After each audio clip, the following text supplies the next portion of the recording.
C'est à quelques jours des vendanges que tout se joue.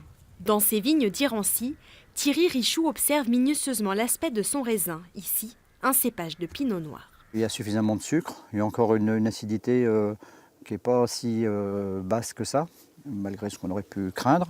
Et puis quand on goûte, ça s'apprécie déjà bien, il n'y a pas de verdeur. Ces données, couplées à l'expérience du terrain et à la connaissance de sa vigne, permettent à ce vigneron de déterminer le moment optimal pour la récolte. C'est du ressenti, quoi. On sent l'année, on sent l'évolution du raisin. Puis là, on n'est quand même que début septembre, donc il n'y a pas non plus de quoi s'affoler plus que ça. Sur cette parcelle destinée au crémant de Bourgogne, les vendanges devraient débuter mardi. À quelques kilomètres de là, le vignoble de Chablis qui fait face au village du même nom.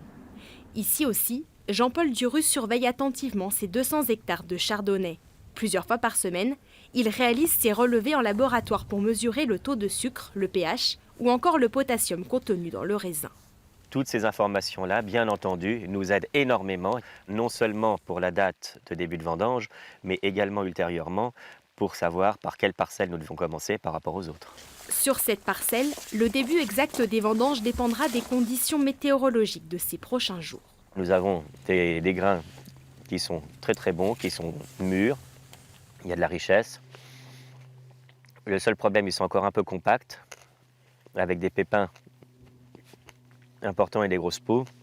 C'est là aussi où nous avons besoin de la pluie, de manière à ce qu'ils se rengorgent un petit peu de jus. Et c'est ce que nous attendons maintenant. La récolte devrait a priori débuter le 16 septembre.